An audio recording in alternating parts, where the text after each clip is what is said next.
She built his empire with her bare hands, and he destroyed her in front of everyone who watched her do it.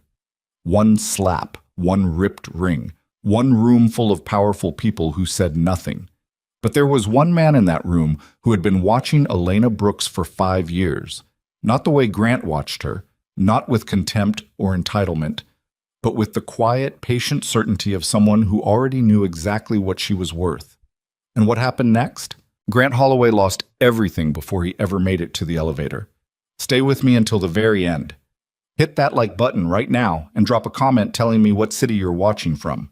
I want to see how far this story travels. The elevator doors opened on the 44th floor at 7:53 in the morning, and Elena Brooks stepped out carrying 3 things: a leather binder thick enough to use as a weapon, a coffee that had gone cold somewhere between the lobby and the parking garage, and the specific kind of exhaustion that doesn't show up on your face until someone looks too closely. She walked the hallway the way she always walked it, fast, shoulders slightly forward, eyes on the floor just enough to avoid eye contact without appearing deliberately evasive. 14 months as executive assistant to Grant Holloway had taught her that looking up at the wrong moment cost time she didn't have. Someone always needed something. Someone always had a question she'd already answered twice that week. The boardroom on the 44th floor wasn't technically hers.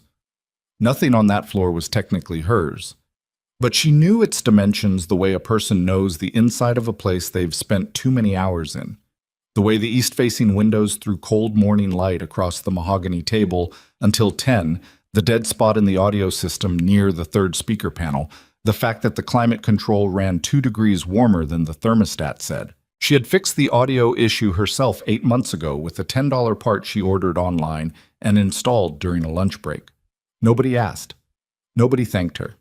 The meetings just sounded better. She set the binder at the head of the table, then the secondary stack beside it, then the backup copies in a neat row against the wall. The merger documentation. 17 weeks of work compressed into 140 pages that Grant would present as though he had personally authored every clause. He hadn't read past page 12. She knew because she'd embedded a minor formatting inconsistency on page 13, the kind of thing anyone reading carefully would catch. And he had never mentioned it, not once in 6 weeks of review sessions. She wasn't bitter about it anymore. Or she told herself she wasn't. There was a version of bitterness that transformed over time into something that felt more like professional distance. She'd been feeding herself that explanation for about 8 months. The board members began arriving at 8:15. She recognized them all, recognized their assistants, their habits, their particular degrees of self-importance. She poured water, adjusted the temperature, verified the projection system, answered 4 separate questions about parking validation in the span of 11 minutes. She did all of it without being asked. She did all of it while running through the merger timeline in her head, cross-checking the numbers she'd verified at midnight against the figures she'd verified again at 4 in the morning when sleep had become more effort than it was worth. Grant arrived at 8:47. He came through the boardroom door the way he always came through doors, with the posture of a man who had never once worried about whether he was welcome. Tall, perfectly dressed, carrying nothing except his phone and the particular expression he wore when he wanted people to know he was important before he said a single word. He scanned the room, nodded at 2 board members, clapped a hand on the shoulder of a senior attorney he played golf with every other Saturday, and then his eyes settled on Elena. Not with warmth, not even with recognition, exactly. More the way someone registers a piece of furniture that's in the expected location. The Meridian contracts still show the original liquidation clause, he said, not bothering with a greeting. They were updated Thursday, she said. The revised language is on page 41. I flagged it with a blue tab. He looked at the binder. He didn't open it. And the Singapore amendments? Appendix C, also flagged. He nodded, picked up the binder, and walked toward the head of the table. That was the entirety of their morning exchange. She turned back to the side credenza and began arranging the secondary presentation materials, keeping her back straight, keeping her breathing even, keeping the professional distance intact. The room filled by 9. 14 people around the table, 6 observers along the east wall, a pair of attorneys from the acquiring firm seated near the projection screen, both of them with the particular quietness of people who were being paid by the hour to watch things happen and note anything that cost their client money. Near the far end of the table, in a chair slightly removed from the main arrangement, sat a man Elena had seen only 3 times before. Lucien Ashcroft. He was not a man who took up a room the way Grant did. That was the first thing you noticed. No posture performance, no deliberate eye contact, no working the space. He sat with a stillness that was either completely natural or the product of decades of self-discipline. And he had the kind of face that revealed very little. Not cold exactly, but precisely controlled. He was perhaps 60, perhaps older, in a dark suit that was expensive without announcing itself. His hands were folded on the table in front of him. He was not looking at his phone. He was not talking to anyone. He was reading a single sheet of paper from the binder. Elena recognized the page without being able to see it clearly. Page 41. The Meridian Liquidation Clause. She looked away before he could look up. The meeting began.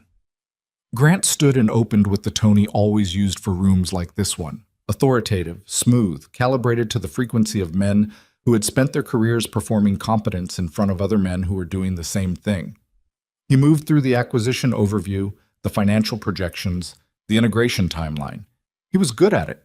She had to acknowledge that even now. Whatever else she knew about Grant Holloway, he understood performance. He understood how to make a room feel like it was in capable hands. 40 minutes in, the Meridian issue surfaced the way these things always surface. Not from the primary document, but from a question by one of the acquiring firm's attorneys, a compact, precise woman named Holt, who asked about the liquidation clause in a tone that suggested she already knew the answer and was checking to see whether anyone at this table did. Grant paused half a beat too long. Elena was already moving before she fully decided to move. She crossed to the table, opened to page 41, and placed it in front of him without speaking. He glanced at it, then back at the room, then delivered the revised clause language without missing a step. The attorney nodded and wrote something down. It was the 4th time in the meeting Elena had corrected his position without anyone in the room understanding that was what she was doing. She returned to the credenza. She didn't look at Lucien Ashcroft, but she was aware that he had watched the entire exchange. The fracture point came at 11:22. Not over the Meridian Clause, not over the Singapore Amendments or the integration timeline or any of the substantive documents she had spent 4 months preparing. It came over the coffee. A board member at the far end of the table had pushed his cup toward the edge. Elena saw it happen the way she always saw these things. Peripheral attention that had been trained into something close to reflex. She moved to refill it, leaned slightly across the table. Her elbow caught the edge of a document stack, and 3 pages from the secondary materials slid off the corner and fell to the floor. Nothing broke. Nothing spilled. 3 pieces of paper on the floor. Grant's voice cut across the room like a hand through glass. For the love of Elena. The room went quiet in the specific way that happens when something has shifted tone too fast for people to process. She was already bending to pick up the pages. Her face was down. She could feel the heat move across the back of her neck. "That's the 4th time this week you've disrupted something," he said. "Can you not manage basic physical coordination?" She straightened. She held the pages. She kept her expression neutral the way she had kept it neutral for 14 months, the specific neutrality that functions as armor when you don't have anything else available. "I apologize," she said. Her voice was steady. She'd practiced steady. "You apologize." He said it the way you say a thing when you want everyone to hear how inadequate it is. He looked at the room, actually looked around, making brief eye contact with several of the board members, the acquiring firm's attorneys, the observers along the wall, as though inviting them to share in the assessment of her apology's insufficiency. "What I need is for you to be competent. Can you manage that? Grant?" Someone at the table said it quietly. A soft social objection, the kind that doesn't actually slow anything down. He ignored it. He had already crossed a line, and there was a particular momentum to that, once it started. "Look at you," he said, standing there. It was the way he said it. Those 4 words. Not a specific insult, not even a clearly coherent thought. Just the delivery, the contempt in the framing, the fact that "look at you" was enough of a complete sentence when spoken with that particular kind of disgust. She felt it land in her sternum. She absorbed it. She had gotten very good at absorbing things. "Every meeting," he continued, quieter now, which was somehow worse. "Every room. You make me look like I can't run a simple operation." He pulled something from his jacket pocket. His movements had taken on the particular quality of a man who had decided to stop performing professionalism. He pulled the ring from his pocket, the engagement ring she'd been wearing for 11 months, removed this morning by her own hand per his text message request at 6:58 a.m., because he wanted it back before the meeting, because he hadn't wanted the optics of ending an engagement while wearing a Patek Philippe in front of investors. She'd given it back to him in the lobby. She hadn't asked why. He held it up, not to return it, to display it. "You know I was going to let this go quietly," he said. "Professional courtesy, a clean exit." He looked around the room again. "But since you're determined to embarrass me in front of people I actually respect, Grant, that's enough." The voice from the far end of the table was not loud. It did not have the register of someone shouting a person down. It had the opposite quality. The kind of quietness that stops a room not by filling it, but by emptying it of everything else. Lucian Ashcroft had spoken approximately 6 words in the entire meeting. This was the 7th. Grant turned toward him with the expression of a man who has been briefly interrupted and expects to continue. "Lucien, this is an internal— I heard what it was." Lucian stood.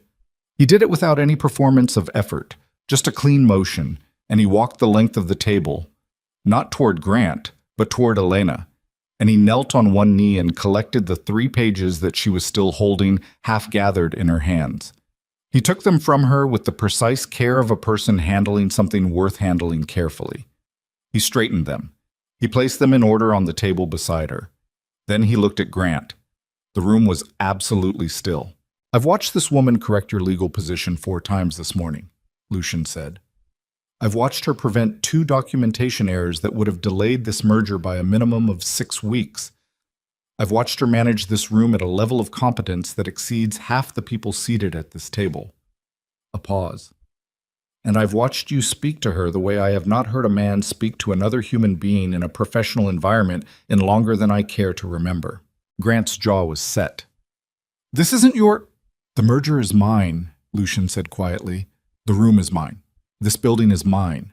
And the woman you just publicly humiliated has been protecting your professional reputation through her own work for at least 4 years, based on what I've observed." He let that sit for a moment. "So yes, this is mine." He reached into his jacket and took out his phone. He made a single call. 2 words. "Activate it." He hung up. Grant laughed. It was the laugh of a man who wasn't certain it was funny, but needed to perform certainty. "What is that supposed to—" His own phone buzzed. Then again.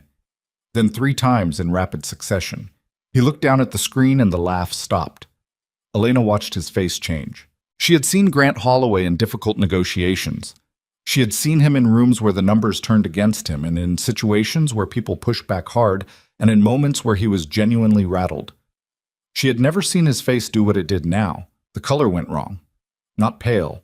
Something more specific than pale. The color of a man reading information that is reorganizing his understanding of his own position in the world. He looked up at Lucien. "What did you do?" "Nothing irreversible," Lucian said. "Yet." He straightened his jacket. "Your accounts have been flagged for a compliance review that will take approximately 90 days to resolve. Your partners at Meridian have received documentation relevant to a conflict of interest they weren't aware of. Your seat on the Harbor Development Commission has been suspended pending an ethics inquiry. Your building access codes will stop working at noon." A brief pause. "The ring is yours to keep. You paid for it." Grant was very still. "This is—" He started 3 different sentences without finishing any of them. The attorneys from the acquiring firm were writing things. The board members were not looking at each other. The observers along the wall had all simultaneously found reason to study the floor. Elena was standing at the side of the room holding a stack of documents, and her hands had not moved, and her face had not moved, and there was something happening in her chest that wasn't triumph, and wasn't relief, and wasn't grief, exactly. Something without a clean name that felt like a window opening in a room that had been sealed for a very long time. Lucien did not look at her yet. He addressed the room. "The merger documentation will proceed as prepared," he said. "I'll need an additional 30 minutes at the conclusion of this meeting with legal." He looked at the acquiring firm's lead attorney. "Ms. Holt, Your liquidation concern on page 41 has been addressed in the current revision. Elena Brooks can walk you through the specific language if you'd like the full context. Miss Holt looked at Elena. I'd appreciate that. Lucien turned then. He looked at Elena directly for the first time that morning. Not the way the others looked at her, not with the specific social gymnastics of people recalibrating their posture toward someone who had just been publicly reframed, but with the plain, direct look of a person who has known something for a long time and is not surprised to be confirmed in it. Ms. Brooks, he said, when you have a moment, I'd like 15 minutes of your time. She nodded. She didn't trust her voice for anything more complicated than a nod. Grant was escorted from the room by two men Elena didn't recognize, quiet men in dark clothing who appeared at the door at a moment that felt too precise to be coincidental. He went without making it worse, which was perhaps the first intelligent decision she had witnessed him make all morning. He went, and the room exhaled, and the meeting continued as though the floor had not just shifted beneath the entire building. 3 hours later, after the merger session concluded and the attorneys had their 30 minutes, and Ms. Holt had her walkthrough of the revised liquidation clause, and Elena had answered every question put to her with the clarity of someone who had written the answers herself, which she had, Lucien Ashcroft found her at the credenza, repacking the document binders. You designed the cybersecurity integration protocol in the merger documentation, he said. It was not a question. She looked at him. The external consultants reviewed it. They reviewed it after you built it, he said. I had someone check the metadata on the original file. He paused. It's sophisticated. More sophisticated than what this company's IT infrastructure would normally require. She kept her hands moving, straightening papers. Grant wanted a robust system. Grant doesn't know what the system does, Lucien said. You built something that can catch identity fraud at the document level. Forensic-grade authentication embedded in what appears to be a standard merger security framework. He waited. That's not a corporate IT project. That's something else. She stopped moving. She looked at him. Why did you build it? He asked. Her answer took a moment. Because someone needed to. He nodded once, as though she'd confirmed something he'd been testing. There's something I need to show you, he said. Not here. Not today.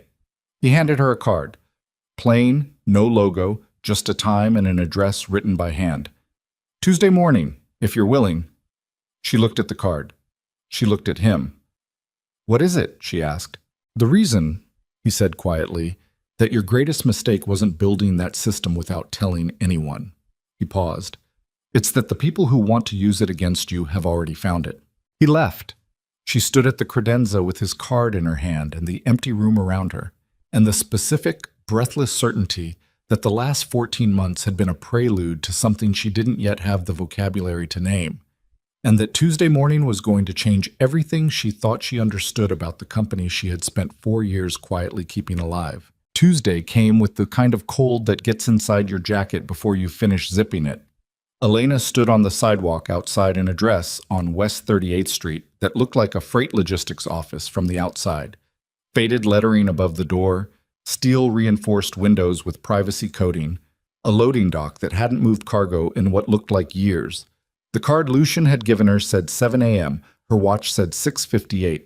She hadn't slept well since Friday. That wasn't unusual. She hadn't slept well in most of the preceding 14 months, but the specific quality of the sleeplessness had changed.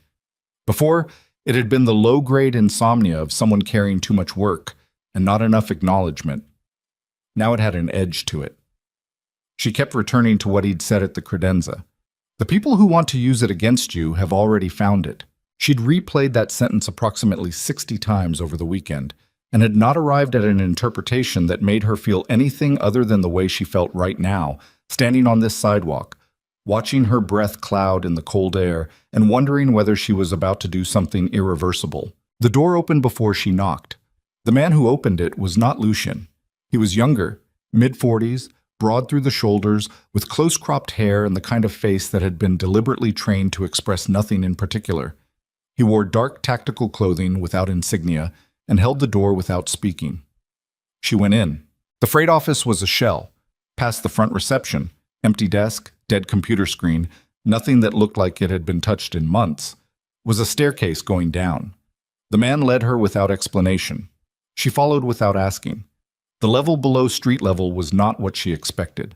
It was large, larger than the building above it suggested was possible, which meant it extended beneath adjacent properties. The ceiling was low and utilitarian, crossed with conduit and cable management systems. The lighting was blue-white and flat.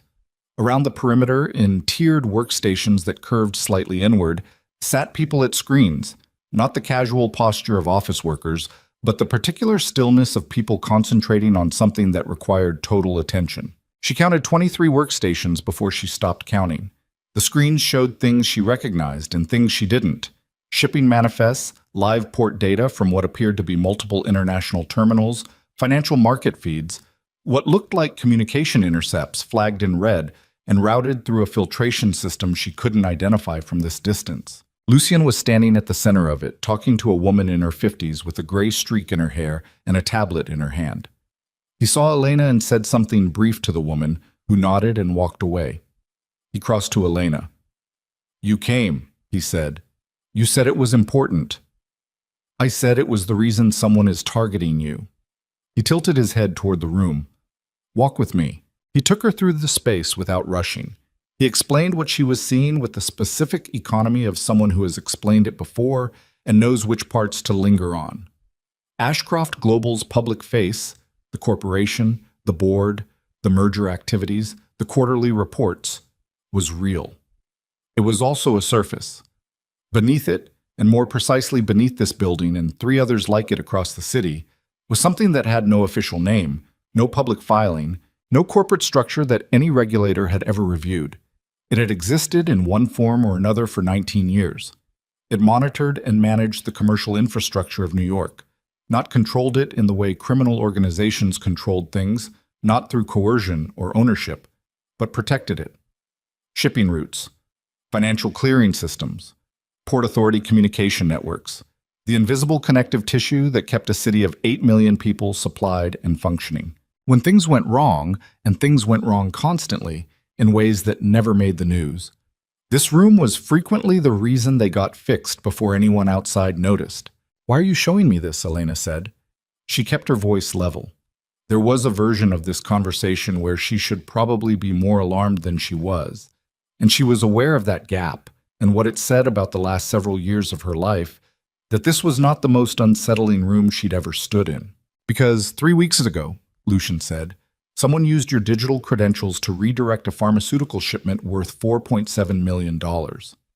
He paused in front of a workstation and nodded at the analyst there, who pulled up a file.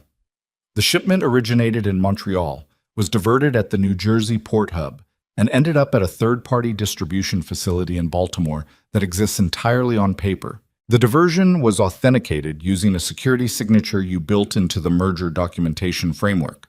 She looked at the screen. The signature was hers, not copied, not approximated, hers.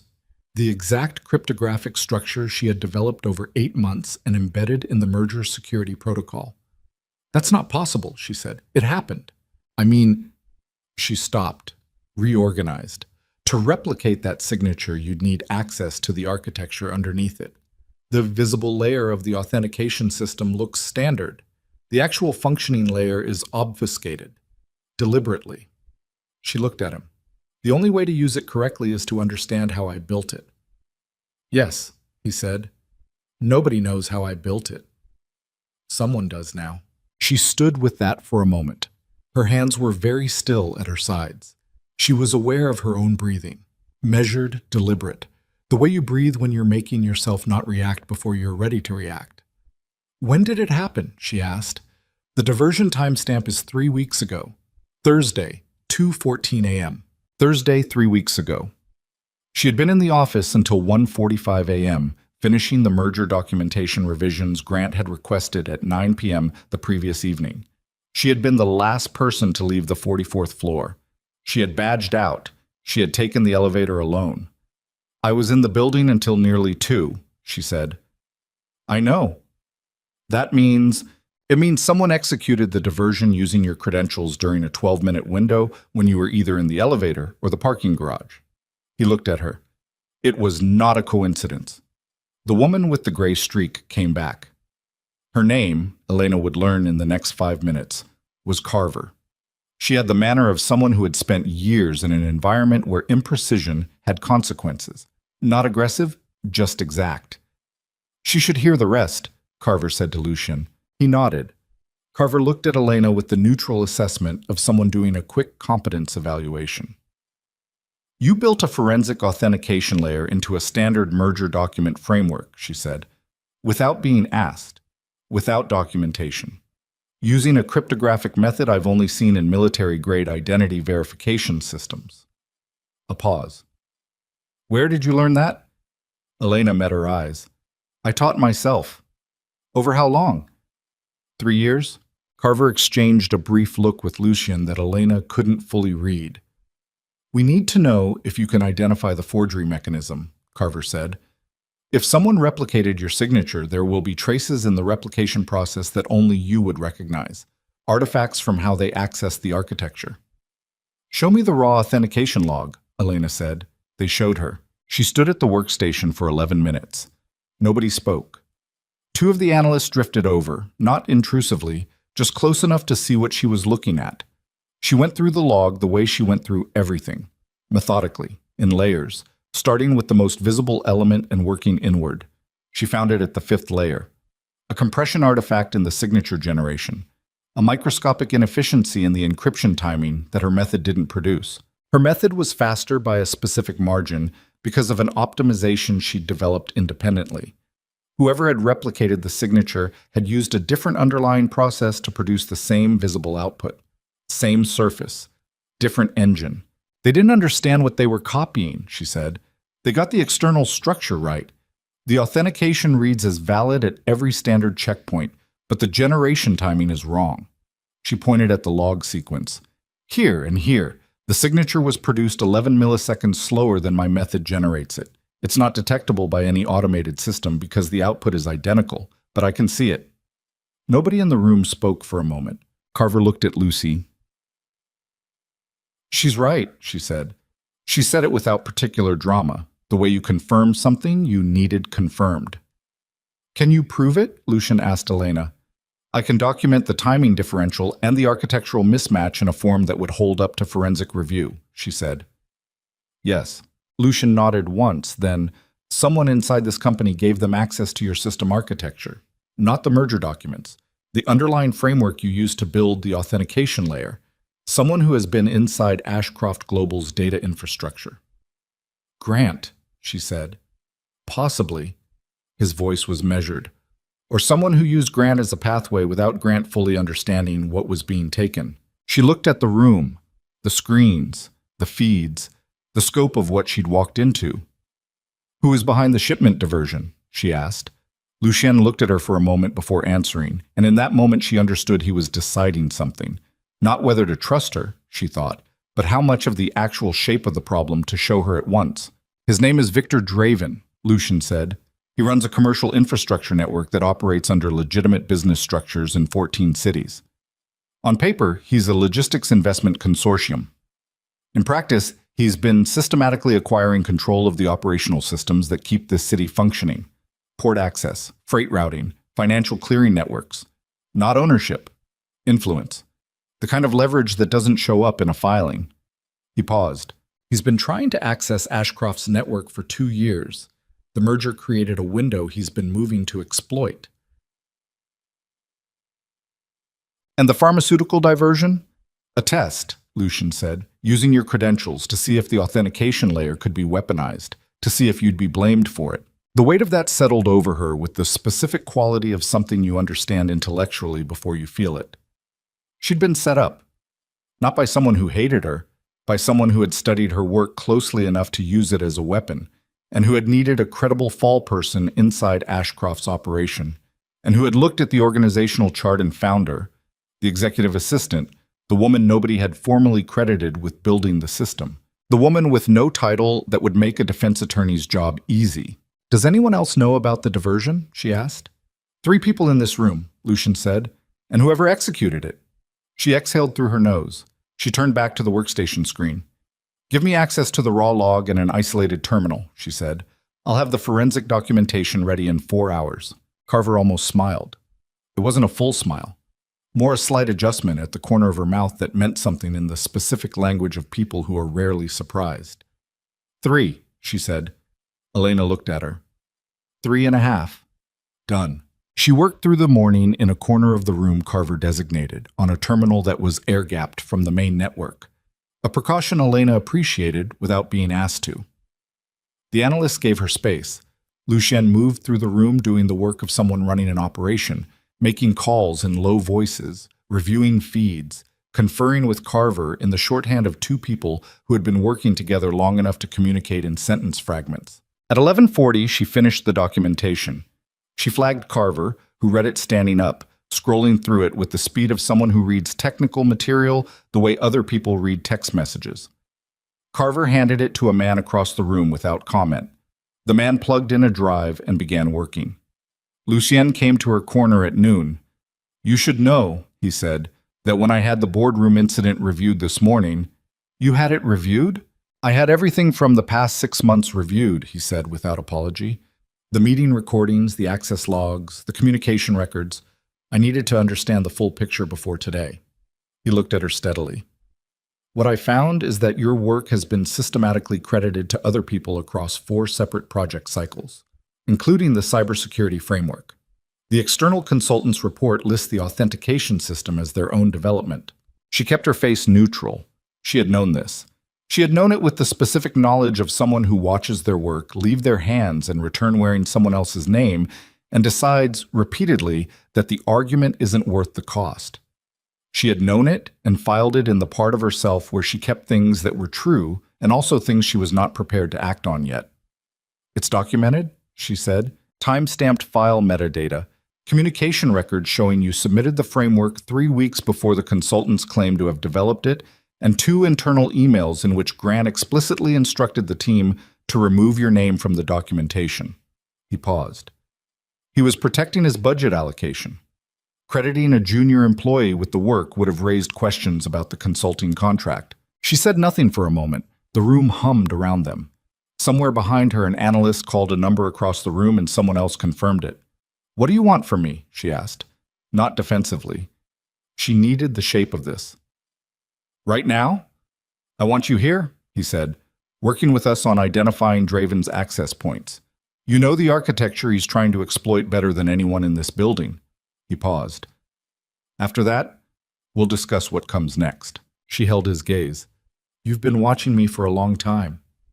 4 years, he said, "since you flagged a compliance error in a shipping contract that would have cost this company $11 million and sent the correction to Grant's inbox without copying yourself or keeping any record that would have shown you found it." She remembered that. A Thursday afternoon, late, 2 years into the job. She'd caught the error by accident, reading through materials she hadn't been assigned. She'd fixed it and sent it up and gone back to what she was doing. She hadn't thought about it again. "Why not approach me sooner?" she asked. Something moved across his face. Not evasion, more the particular honesty of someone answering a question they've asked themselves. "Because I needed to know if it was consistent," he said. "Anyone can do the right thing once. I needed to see the pattern." She looked at the room again, the feeds, the operation, the scale of what existed beneath the surface of a corporation she thought she'd understood. She turned back to him. She opened her mouth to respond, and then Carver's voice cut across the room from the main console. "We have a problem." The quality of her voice made Elena's stomach tighten before she understood why. Carver didn't have a voice that went up under pressure. It went flatter, more precise, the way temperature drops before a storm. That flatness was in it now. Lucien moved without hurrying.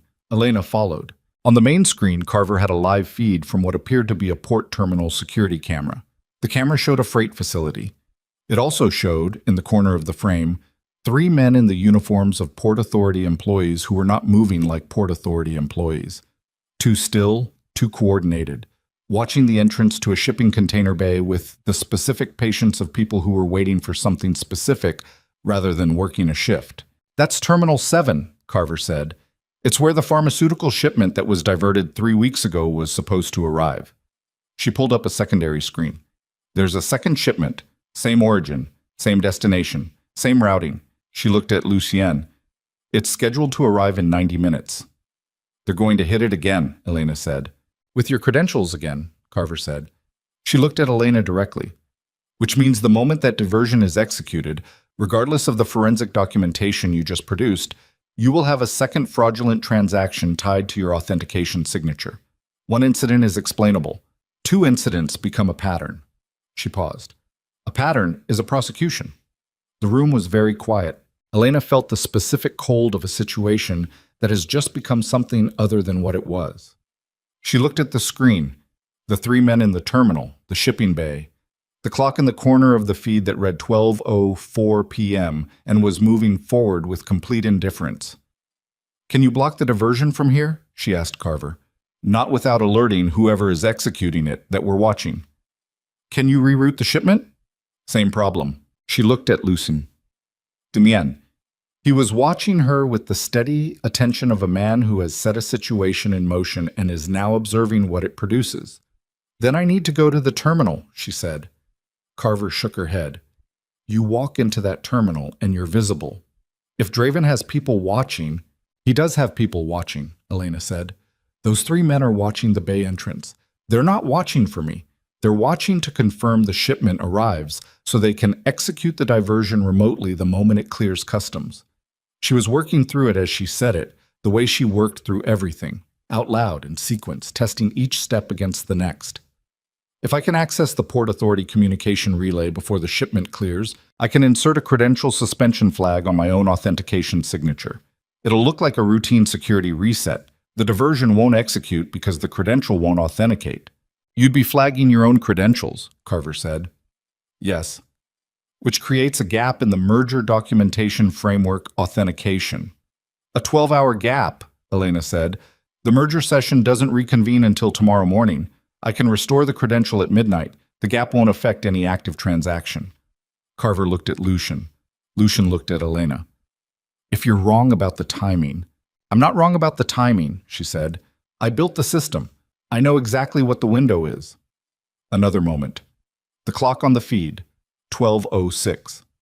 There's a car downstairs, Lucienne said. She was already moving toward the staircase when Carver said, behind her, Brooks. She stopped, turned. Carver held out an access card. Port Authority Relay Terminal is in the East Utility Corridor. Badge reader is blue. You'll have 30 seconds before the system logs the access. Elena took the card. She looked at it. Then she looked at Carver. 30 seconds is enough, she said. She went up the stairs and into the cold and into the car that was already running at the curb, and as it pulled into traffic, she looked at her hands in her lap and realized they were not shaking. And she didn't know yet whether that meant she was calm or whether it meant she had moved past the point where her body had the spare resources to be afraid. And she didn't have time to figure out which one it was, because Terminal 7 was 40 minutes away in this traffic. And the clock that didn't care about any of this was already at 12:07, and somewhere inside a network she had built with her own hands, someone was preparing to use her name to commit a federal crime for the second time. And this time, if she didn't get there first, there would be nothing left to prove. The car hit the BQE at 12:11, and the driver, one of Lucien's people, no introduction, no conversation, pushed it hard through the midday traffic with the particular aggression of someone who understood that politeness was not the current priority. Elena sat in the back and watched the city slide past the window and ran the terminal access sequence in her head for the 4th time, checking it against itself the way she checked everything, looking for the step she might have missed. She hadn't missed one. She was certain of that. The credential suspension flag was a function she had built into the system herself, a fail-safe for exactly this category of problem, authentication compromise requiring emergency suspension without full system shutdown. She had documented it internally in a file that lived on a server she managed personally, in a directory that was not listed in any organizational chart or IT infrastructure map. She had told no one it existed because no one had asked, and because the habit of keeping her most important work invisible had been so thoroughly reinforced over 4 years that it had become something close to instinct. That habit had possibly just saved her, or it was about to get her arrested at a federal port facility using a borrowed access card. She was trying not to think too carefully about the second possibility. The driver took the exit at 12:23 and cut through the industrial approach roads with the confidence of someone who had driven them before. Terminal 7's perimeter appeared through the windshield, chain link fencing topped with razor wire, a customs inspection plaza with 2 lanes of commercial vehicle traffic, the loading cranes in the distance rising above the container stacks like the limbs of something enormous and indifferent. East service entrance, she said, not the main gate. He went east without comment. The service entrance was a secondary gate staffed by a single guard in a booth. Elena had the Port Authority access card Carver had given her, and a story she'd constructed in the car: system audit, authentication relay, scheduled maintenance that had been moved up due to a compliance flag. She'd delivered versions of this kind of explanation hundreds of times in her professional life. The specific, slightly bureaucratic confidence of someone doing a task that is routine and mildly inconvenient and not worth anyone's time to investigate. She'd gotten good at it the way you get good at things you have to do repeatedly to survive. The guard looked at the card, looked at her, looked at the card again. "Don't have anything scheduled," he said. "It was moved up this morning," she said. "The flag came through at 9. Relay terminal in the East Utility Corridor, blue badge reader. Should be in your system under a Port Authority compliance audit, reference code." She paused, as though recalling it. EC 7714. He typed something. The typing took 11 seconds. She counted them without moving her eyes from a point slightly past his left shoulder. "Says here the audit is Thursday," he said. "Thursday was the original date," she said. "It was moved up because of the credential anomaly flagged last night. If you want to call it in, the compliance desk number is—" "I don't need to call it in." He said it slightly too quickly. The way people say things when calling something in involves forms and supervisors and problems they don't want to create before lunch. He handed the card back. "East Utility Corridor is the 3rd building on your left. Badge reader will let you in." He raised the gate. She walked through without hurrying. The East Utility Corridor building was exactly what it sounded like: a low concrete structure that housed the terminal's communication and data relay infrastructure. The kind of facility that nobody thinks about until it stops working. The door had a blue badge reader beside it. She badged in at 12:31. The door opened. She went in and let it close behind her and stood in the dim interior for a moment, letting her eyes adjust. The relay terminal was a rack-mounted system along the north wall. She recognized the architecture immediately. A variant of the same Port Authority communication infrastructure she had integrated with during the merger documentation work. She crossed to it, pulled the access panel, and found the maintenance interface exactly where it should have been. She had 22 minutes before the shipment was estimated to clear customs. She worked. The credential suspension flag was 3 commands deep in the authentication management layer. She entered the first command. The system responded. Second command. Third. She was building the suspension flag around her own authentication signature, essentially telling the system that her credentials were under active security review and should not authenticate any new transactions until manually cleared. She was 4 keystrokes from completing it when her phone vibrated. Carver. She answered it with one hand and kept working with the other. "Stop what you're doing," Carver said. Her hand stopped. Not because she decided to stop, because the specific quality of Carver's voice made her body make that decision before her mind caught up. "Why?" she said. Not a question. A sound. "The shipment cleared customs 11 minutes early," Carver said. "The diversion has already executed." Elena stood at the relay terminal with her hands on the keyboard and said nothing for a moment. "When?" she said. 12:24. While you were at the gate." 12:24. She had been standing at the guard booth at 12:24, delivering her EC 7714 explanation, watching a man type for 11 seconds. "The credential," she said, my authentication signature. Used. 3rd transaction now." A pause. "Elena, the transaction value on this one is $19 million. It's not a pharmaceutical shipment. It's a financial instrument transfer routed through the port's commercial clearing system. Whoever did this used the port's own infrastructure to move money." She gripped the edge of the relay rack. The metal was cold. She was aware of it as a specific physical sensation, that coldness, the way you become aware of physical details when the larger situation has exceeded your capacity to process it quickly. "That's a federal financial crime," she said. 3 of them, Carver said, "and they're all signed with your name." She stood in the utility corridor and breathed, in and out, the specific measured breathing she used when she needed her mind to work faster than her nervous system wanted it to. She heard Carver on the line. She heard the ambient sound of the terminal outside the building. Vehicles, machinery, the ordinary industrial noise of a place moving cargo around the world. "Someone knew I was coming," she said. Carver didn't answer immediately. That non-answer was itself an answer. "The timing," Elena said. "The shipment didn't clear early by accident. They moved it up. They knew I was en route to suspend the credential, and they executed the diversion before I could get here." She kept her voice flat. She was very focused on keeping her voice flat. "Which means someone told them I was coming." "Come back," Carver said. "Now." She pulled her hands off the rack.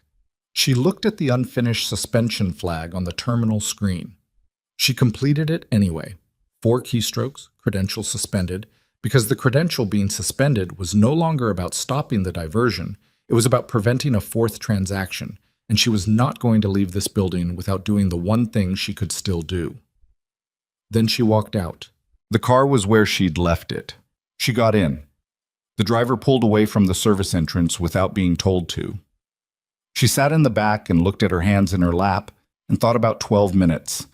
The difference between 12:24 and 12:36. 12 minutes that had converted a defensible situation into something she did not yet have words for. Someone in that underground room had made a call. She thought about who had known. Lucienne, Carver, the analyst who had handed Carver the drive, the people at the workstations who had been close enough to hear. Any of them could have sent a message. Any of them could have had a reason she didn't understand yet. She thought about Carver's voice on the phone. Flat, precise. The instruction to stop delivered in a tone that could be read 2 ways, and she had been choosing to read it one way because the alternative was a place she wasn't ready to go. She was getting ready to go there now.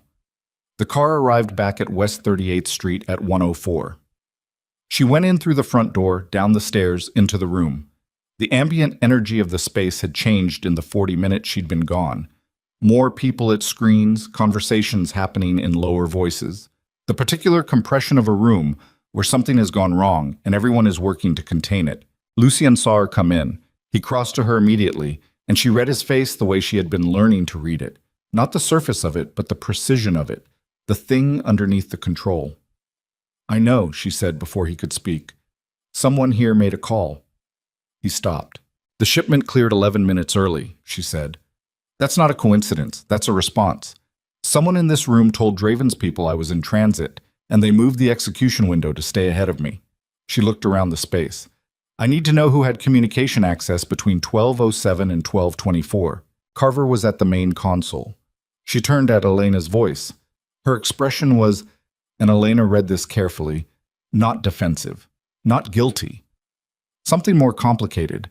The expression of someone who has been holding information and has just heard the correct question asked. "Show her," Carver said to the analyst beside her. The analyst pulled up a log on the main screen. Communication records from the past 2 hours, filtered by outbound traffic during the window Elena had specified. There was one entry. The outbound contact at 12:09, 2 minutes after Elena had left in the car, was a 30-second encrypted communication to an external number. The originating terminal was a workstation in the northeast corner of the room. Elena looked at the workstation. It was unmanned now. "Who sits there?" she said. "Marcus Webb," Carver said. "He's been with the organization for 3 years. Former cybersecurity contractor. Lucien brought him in for the Draven monitoring project." She paused.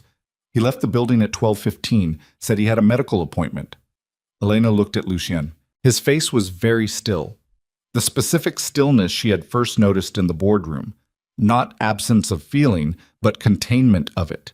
The discipline of a man who has learned that reacting before you understand a situation is a form of weakness he cannot afford. "He had access to the authentication architecture discussion," Lucien said. It wasn't a question. "He was at the workstation when I explained the timing differential in the forgery log," Elena said. "He heard everything." She thought back through the morning. Webb's workstation, say northeast corner, angled slightly toward where she'd been working. Close enough. In a room where everyone was trained to listen to everything he hadn't needed to try. 3 years, Lucien N. said, quietly. Long enough to be trusted, Carver said. Long enough to be in position when Draven needed someone inside. The room was very still. Elena felt the shape of the past several hours rearranging itself. Webb had been inside this organization for 3 years. 3 years of access to the monitoring network, the communication systems, the operational protocols. 3 years of feeding information to a man who had been systematically working to collapse everything Lucien had built. And the pharmaceutical diversion 3 weeks ago, the original theft using her credentials, that had not been an external breach of her authentication system. Someone inside had handed the architecture to Draven's people. Webb had been here 3 years. He had had 3 years to access her work, to study the framework she'd built into the merger documentation, to extract the architectural specifications, and deliver them to someone who knew what to do with them. She had not been targeted randomly. She had been selected specifically. Her work, her credentials, her reputation, all of it assembled into a weapon by someone sitting 40 feet from where she stood, drinking coffee and drawing a salary and waiting for the right moment. "Where is he now?" she said. "We're running the cell signal," an analyst called from across the room. "He'll have ditched the phone," Elena said. "The moment the diversion executed, he would have known the window had closed and we'd start looking." She turned to Carver. "What's his residential address on file?" "He won't go there." "I know. I want to know where it is so I know where he won't go." She was moving now, crossing to the workstation beside Carver's, pulling up a chair. "What else does he have access to? What did he touch in the past 72 hours? They went through it. The next 40 minutes were a different kind of work. Not the careful forensic documentation of the morning, but something faster and more urgent, following a person's digital footprints backward through a system in real time before those footprints could be erased. Elena worked with 2 analysts whose names she learned while working beside them. She found Webb's access pattern over the past 3 weeks, the specific queries he had run, the files he had opened, the communication channels he had used. She found the data transfer. 11 days ago, a compressed file package sent from an internal workstation to an external server through a relay that was designed to look like routine system backup traffic. The package contained, as best she could reconstruct it, a significant portion of Ashcroft Global's operational infrastructure documentation. Not everything, but enough. Enough for Victor Draven to understand the architecture of what he was attacking. At 2:47 p.m., one of the analysts found Webb's cell signal, a burner phone, not the one on file, that had pinged a tower in Midtown 12 minutes ago. By 3:05, it had moved to a second location. By 3:18, it had gone dark. At 3:22, Lucian's desk phone rang. He answered it. He listened for approximately 40 seconds without speaking. Then he said, "Understood," and hung up, and turned to face the room with an expression that Elena had not seen on him before. "Draven has issued a public statement," he said, "to the financial media. It went out 4 minutes ago." He paused. "He is announcing an unsolicited acquisition bid for Ashcroft Global, citing evidence of internal fraud and financial irregularities discovered in the course of a compliance review." Another pause. "The evidence he is citing includes 3 fraudulent financial transactions authenticated with the digital signature of a senior Ashcroft employee." The room went very quiet. Elena felt the floor do something that it hadn't physically done, stay completely still while the room's relationship to it changed. Her name. He hadn't named her publicly, not yet, but 3 fraudulent transactions bearing her authentication signature, introduced into a public statement by a man announcing a takeover bid in a story that would be picked up by financial media within the hour. She didn't need to be named. The transactions would be traceable. Reporters would file the paperwork request within 24 hours. Her name would be public by tomorrow morning. She looked at Lucien. "The succession protocol," she said. He looked at her. "I found it this morning," she said. "In the files Carver gave me access to." She held his gaze. "My name is in it. If something happens to you, I inherit operational control of this organization." She felt the air in the room change as she said it. The analyst near enough to hear going carefully still. "Draven knows about the protocol." Lucian's eyes didn't move from hers. "If I'm under federal investigation for financial fraud," she continued, voice steady, working through it, "I cannot legally assume operational control of anything. A criminal investigation suspends fiduciary rights. which means if Draven moves against you and you're incapacitated or removed, there is no succession, Carver said from across the room. She had heard it. Her voice was flat in the way it went flat when she was processing something fast and didn't want anyone to see the processing. The succession document becomes void if the named successor is under active investigation. Which is what he wants, Elena said. He doesn't just want to expose the fraud. He wants to make me unusable, take me off the board before the board is even played. She looked at Lucien. You knew he would come for you eventually, so he's coming for me first. The silence that followed was the specific silence of a room full of people who have just understood that the situation they were managing has been replaced by a different situation entirely, and the new one is significantly worse. Lucien turned away from the room and walked to the end of the space where the wall held a single window, a narrow thing, ground level, showing a rectangle of West 38th Street pavement. He stood there for a moment with his back to the room. Elena watched him. She watched the set of his shoulders, the stillness of a man running the numbers on something he does not like. He turned back. We have until tomorrow morning before the media completes its investigation and publishes her name, he said. He was addressing Carver and the room, not specifically Elena, the way you address the people who have to execute a plan rather than the person at the center of it. Before that happens, I need documentation of the forgery in the hands of federal financial crimes and the full web infiltration report in the hands of Port Authority, Security and Customs. He looked at Carver. Can we do that before midnight? We can do it by 9, Carver said. Do it by 8, he said. He looked at Elena then, and she looked back at him. And in the precise, sustained eye contact of that moment, she understood something she had not understood at 7 this morning when she had stood on a sidewalk with her breath clouding in the cold air. She had thought she was walking into a situation where someone was going to help her. She understood now that she was standing in the middle of a war that had been in progress for longer than she had known it existed, and that her name on a succession protocol she had not been told about had made her a primary target in that war, and that the evidence meant to protect her and the evidence meant to destroy her were now in a race with a clock she could not stop. And the only person who had known about the succession protocol long enough to leak it to Draven, the only person who had access to that specific document within the organization, was someone who had been trusted completely. She looked at Lucy. Ian. Who else knew about the succession protocol? She said. He held her gaze for a moment that was exactly 1 beat too long. 4 people, he said. Myself, Carver, my legal counsel. He paused.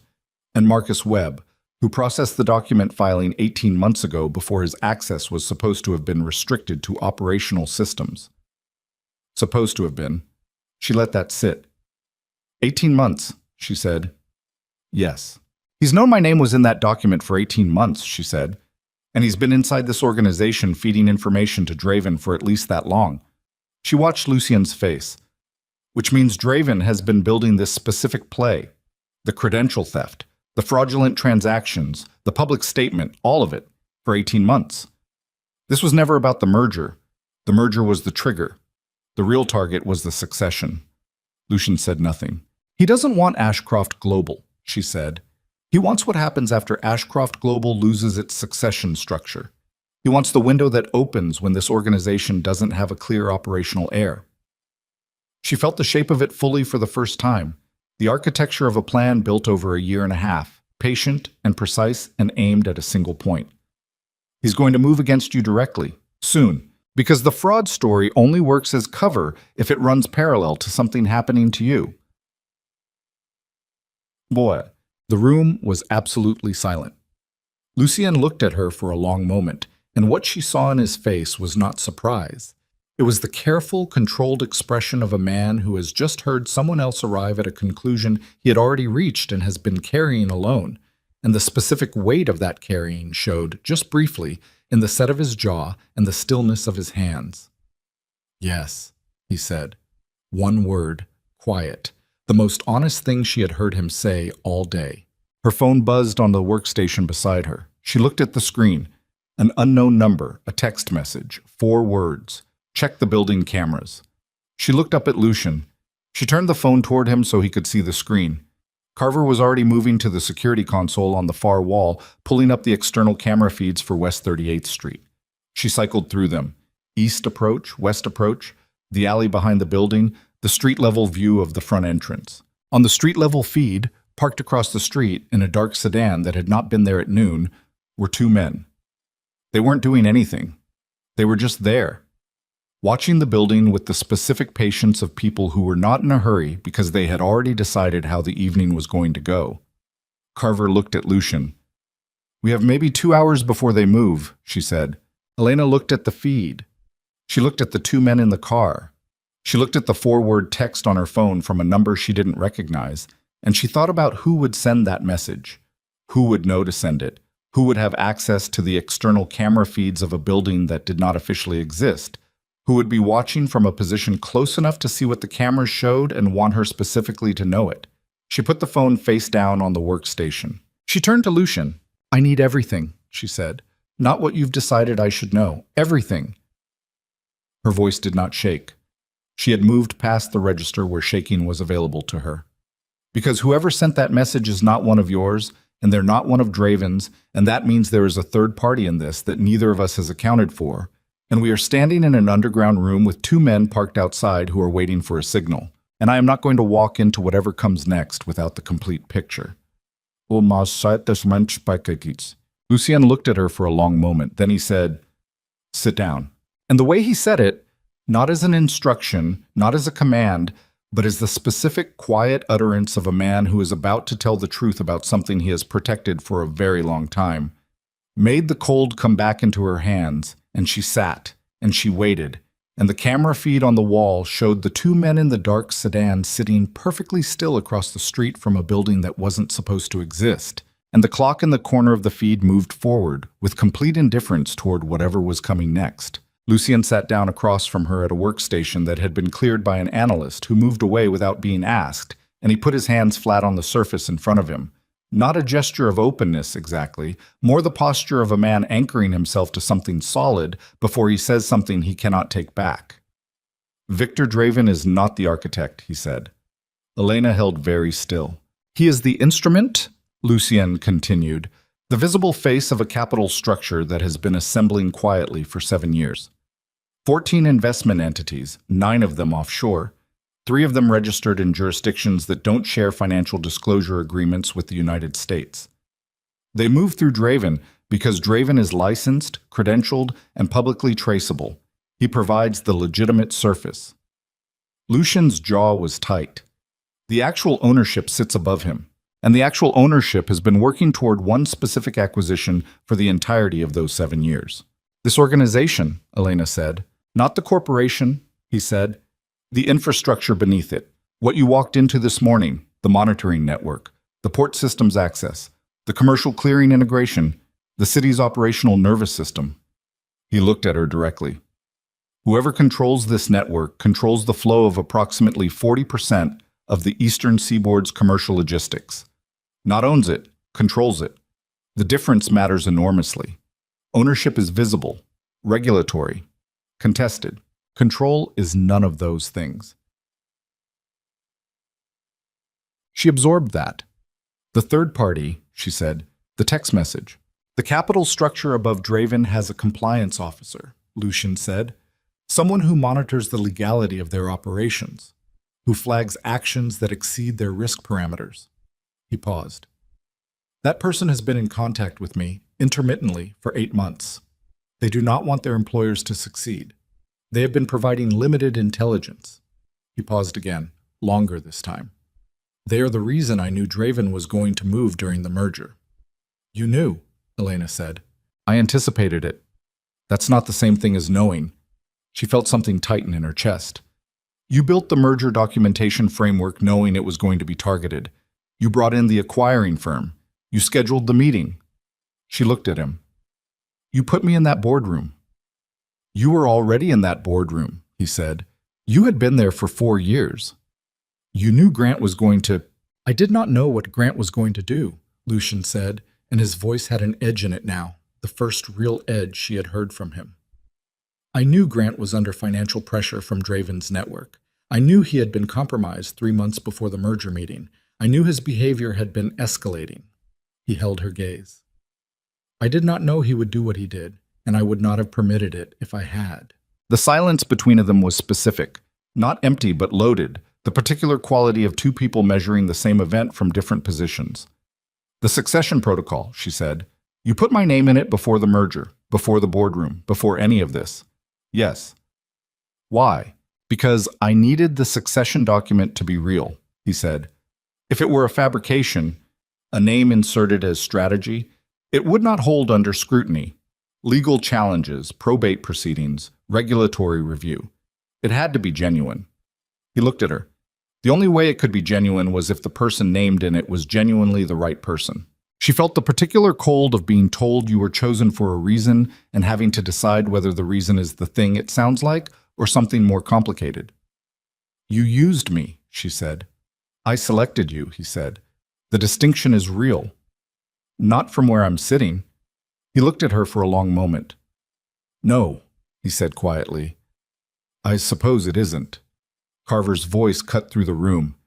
They're moving. On the security feed, the dark sedan across the street had opened its doors. The two men were out. They were not moving toward the front entrance. They were moving east toward the alley. Secondary access point, one of the analysts said. There's a utility door on the east wall of the building next door. If they know about the subsurface extension, they know, Carver said flatly. She was already at a secondary console, pulling up the building's internal sensor array. Webb gave them the floor plan. Elena stood up. The movement was quick and clean, not panic, not performance. The specific motion of someone who has just made a decision and is moving before the decision can be reconsidered. How long before they reach the utility door, she asked. 4 minutes, the analyst said. Maybe 3. Lock the subsurface access points, she said to Carver. All of them. Manual override, not electronic. If Webb gave them the floor plan, he may have given them the electronic codes too. She turned to Lucian. How many people in this room can move if they have to? Lucian looked at her with something she couldn't fully read. Not surprise, more the focused attention of someone watching a process they've been waiting to see. Carver, he said. 6, Carver said, including Reyes and Sato. She was already making a gesture across the room, and 2 people, one compact and fast-moving, one larger with the deliberate economy of someone trained to use force efficiently, were already on their feet. The servers, Elena said, the primary operational data. What's the fastest way to get it off-site? Air-gapped backup drives, Carver said. 90 seconds to image the critical systems. Start imaging, Elena said. Now. She turned to the room. Anyone whose presence here is not operationally essential in the next 15 minutes needs to leave through the front entrance before those men reach the east wall. She was aware that she was giving instructions in a room that wasn't hers, to people whose chain of command ran through someone else. She was aware of it, and she kept moving anyway because somebody had to, and the somebody in the room who had the clearest picture of the operational vulnerabilities right now was her. Nobody challenged it. 2 analysts began pulling drives. 3 others gathered equipment. Carver directed the evacuation with the clipped efficiency of someone who had drilled for exactly this. Lucian had his phone to his ear. He was speaking in a low voice, not a tone Elena had heard from him before, stripped of the deliberate, measured quality, just fast and direct. She caught fragments. Federal financial crimes? The documentation is ready? Yes, tonight. I need the timing moved up. She crossed to him. He lowered the phone. The package Carver was supposed to deliver by 8, she said. The Webb infiltration report? The forgery documentation. If that's in federal hands tonight, Draven's public statement loses its foundation. I'm moving it up, he said. The contact at Financial Crimes can receive it within the hour if we transmit now. Then transmit now, she said. Don't wait for the report to be complete. Send what we have. Partial documentation with a timestamp is better than a complete report that arrives after Draven's media story runs. He looked at her for half a second. Then he put the phone back to his ear and gave the instruction. The sensor alarm went at that moment, a sharp, low tone from the console Carver was managing. Not the utility door, something else. Roof access, Carver said. Her voice had gone to its flattest register. There's a 3rd one. He came over the roof of the adjacent building. 3 of them, not 2. He's in the building next door above us, one of the analysts called out, moving toward the connecting point. Elena turned. The connecting point, the subsurface extension Lucian's facility used beneath the adjacent building. had an access ceiling panel in the northeast corner of this room. She looked at it. 7 feet up. A standard utility panel, painted over, almost invisible against the ceiling. She looked at the northeast corner workstation. Webb's workstation. He had sat there every day. He had looked at that panel every day. Reyes, Carver said. The compact, fast-moving person Elena had noted earlier, Reyes, she catalogued, positioned under the panel with the particular attention of someone who has been in rooms like this before and knows what happens next. The panel didn't move. 30 seconds passed. 40. The eastern utility door alarm triggered instead. The men from the alley had reached it. It's a diversion, Elena said. The roof entry is the diversion. They want us watching the ceiling while... The eastern door opened, not forced, not breached, opened, with a code. 2 men came through it fast and low, and Reyes and Sato moved to meet them, and what happened in the next 40 seconds was not cinematic. It was close and ugly and loud in the specific percussive way of people in a confined space making physical contact at speed. Elena pressed back against the workstation behind her. Lucien moved in front of her with a reflexive positioning that she registered and would think about later. It lasted less than a minute. Reyes and Sato were trained in ways that the 2 men who came through the door were not. And the space favored the people who knew its dimensions. And when it stopped, both intruders were on the floor and Sato was breathing hard through his nose with a cut above his left eyebrow that was bleeding in a way that looked worse than it probably was. The 3rd man never came through the ceiling panel. He saw it go wrong, Carver said, watching the external feed. On the screen, a figure was moving back across the rooftop of the adjacent building, fast, already at the far edge. He's running. Let him run, Lucien said. His voice was controlled. He'll go to Draven. That's what we want, Elena said. Carver looked at her. Draven thinks this was a reconnaissance operation, Elena said. He sent 3 people to confirm the facility layout and either capture or remove Lucien. 2 of them are on the floor, and 1 of them is running back to report that the operation failed. She looked at Lucien. He doesn't know what we've already transmitted. He doesn't know the federal documentation is already moving. He's going to think he still has time. And he doesn't, Carver said. He has until the Financial Crimes Division opens those files, Elena said. Which is... how long? If the transmission completed, one of the analysts said, checking a screen, and they process it at the priority level Lucien's contact indicated. 4 hours. Maybe 3. Elena looked at the clock on the wall. 4:41 p.m. Between 4 and 6 hours before a federal investigation officially opened files that would begin dismantling Draven's fraud construction. In that window, Draven would believe he still had operational advantage. He would move to consolidate. He would make contact with his investors, his board-level infiltrators, his political relationships. He would try to accelerate the public narrative around the financial fraud story. And every move he made in that window would be documented by people who were already watching him. We need to give him a reason to move tonight, Elena said. Not tomorrow. Tonight, while we can watch it happen. Lucien looked at her.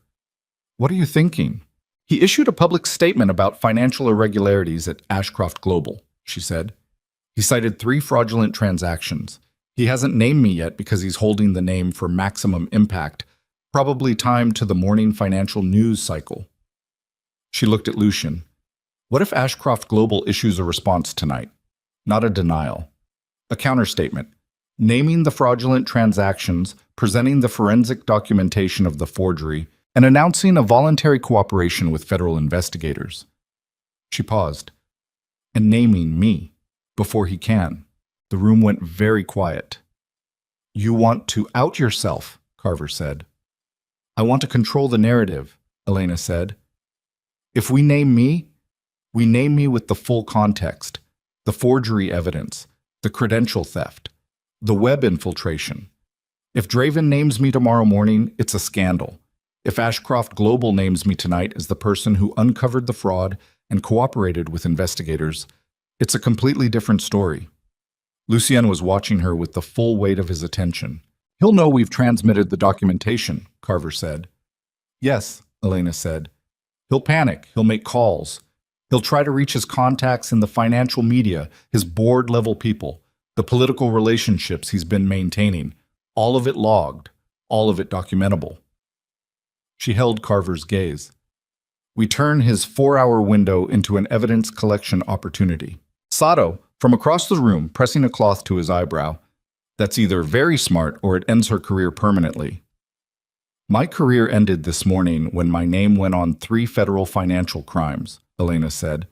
The only version of this where I have a career afterward is the one where I'm the person who helped expose the conspiracy, not the one who was caught in it.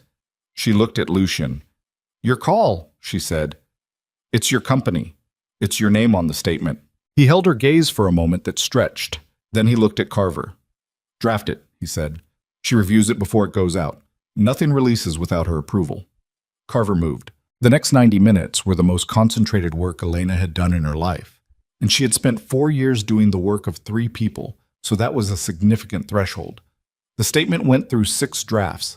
She cut everything that could be read as defensive. She cut everything that named Draven directly. Let the federal filing do that. She kept it factual, specific, and exactly as long as it needed to be. She approved the 6th draft at 6:17 p.m., and Lucian signed it at 6:19, and it went to the Financial Wire at 6:22. By 6:45, it had been picked up by 3 financial news outlets. By 7:03, Carver's monitoring team had logged 14 outbound communications from a phone registered to Victor Draven's primary business entity. By 7:31, 2 of those communications had been traced to a sitting member of the city's Commercial Development Board. By 7:58, a third had reached a senior partner at the acquiring firm from the merger meeting, Ms. Holt's firm. Not Ms. Holt herself, a senior partner 2 levels above her. Someone who had been in the room on the 44th floor and had been writing things down with the quiet attention of a person who already knew what they were watching. Elena sat at a workstation and watched the contacts accumulate on the monitoring screen and felt something she did not have a good name for. Not satisfaction, because nothing was finished, not relief, because the next several hours were going to determine whether any of this worked. Something more like the specific sensation of a plan being tested against reality and not breaking. Not yet. At 8:14, Lucicien's phone rang. He answered it. He listened. His face did the thing she had learned to watch, the precise containment of a reaction, held until he understood it fully. He listened for 2 minutes and 11 seconds. Then he said, "Bring him in," and hung up. He turned to the room. "Grant Holloway," he said, "has just walked into the offices of the Federal Financial Crimes Division and asked to speak to an investigator." The room went very still. "He walked in voluntarily," Lucian continued. "According to my contact, he is requesting immunity in exchange for a complete deposition regarding his knowledge of Victor Draven's commercial infrastructure network and its relationships with elected officials, board members, and financial executives." A pause. "He appears to have made this decision approximately 40 minutes after reading the Ashcroft Global Public Statement." Elena thought about Grant. She thought about him the way you think about someone you have spent 14 months working for, with the particular complicated knowledge of a person who has seen another person's worst behavior in sufficient detail to understand where it comes from. Grant was not a man of conviction. He was a man of position. When the position collapsed, the conviction went with it. He had humiliated her in a boardroom because he believed he was untouchable. He had spent the hours since discovering he was very touchable indeed, and apparently the discovery had cured him of his silence. Dead enemies cannot reveal the truth. She remembered Lucian saying something like that, in a different context, weeks ago, in a conversation she hadn't been part of. She understood it now. "He's going to name names," she said. "Every name he knows," Lucien said, "which is considerably more than Draven would want him to know." Carver looked at the monitoring screen. The outbound communications from Draven's number had stopped at 8:09. 5 minutes before Grant walked into the federal building. Someone had told Draven that Grant was moving. Someone in Draven's network had been watching Grant. "He knows," Carver said. "Draven knows Grant is talking." The room absorbed that. "Then he's going to run, or he's going to consolidate," Elena said. "He'll try to pull his most critical assets out of reach before the federal filing opens. Offshore accounts, documentation transfers, personnel movements." She looked at Carver. "If he moves money tonight, the Port Authority monitoring will catch it," Carver said. "The financial clearing systems integration." She stopped, looked at Elena. "Your credential suspension. You flagged your own authentication signature this afternoon." Elena had forgotten. 4 keystrokes in a utility corridor at Terminal 7. Her credential was suspended. The forensic authentication layer she had built into the merger documentation framework, the layer that was now also integrated into the Port Authority's commercial clearing monitoring, was running with a gap where her signature should be. If Draven moved financial instruments through the port's clearing system tonight, the authentication layer would catch it. But the alert routing was tied to her credential. A suspended credential didn't receive alerts. "I need to restore it," she said. She was already standing. The 12-hour suspension window closes at... She checked the time. The window closes at 2:14 a.m. I can restore it manually before then, but I need access to the Port Authority relay terminal. "We had people there this afternoon," Carver said. "I need to go back," Elena said. It's 9 o'clock at night. "The East Service entrance guard changes shift at 8:30, she said.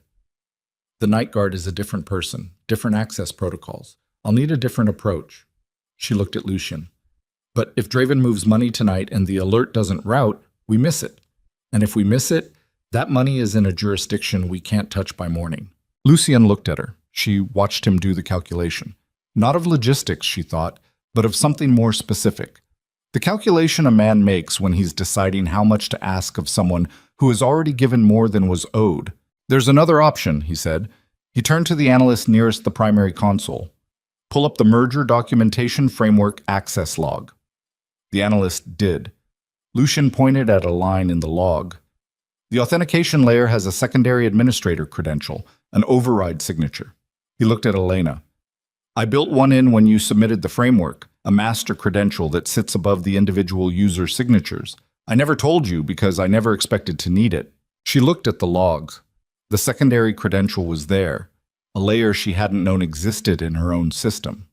The specific sensation that produced was not clean. It was not simple. It was the complicated feeling of finding out that something you built entirely on your own terms had a room in it you didn't know about. "You can route the alerts through the master credential tonight," she said. Her voice was even. "Without me going back to the terminal." "Yes," he said. "You've had that capability the entire time." "Yes." She held his gaze. "Then why did you send me to Terminal 7 this afternoon?" The room was very quiet. Lucien's answer came after a moment. Not evasive, but careful, in the way of a man choosing precision over speed. "Because I needed to know what you would do when I told you the shipment was already gone," he said. "Whether you would come back, whether you would keep working the problem." He paused. "Whether the right person was in that succession document." She stared at him. "You tested me," she said. "I confirmed what I already believed," he said.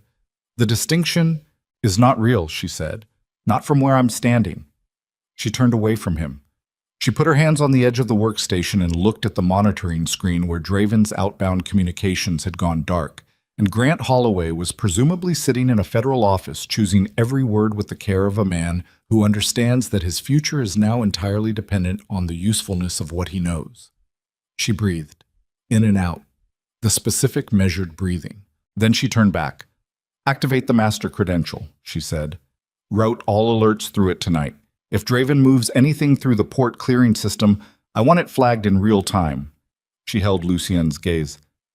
"And when this is over, when all of it is over, you and I are going to have a complete conversation about every decision you made that involved me without telling me. Every one."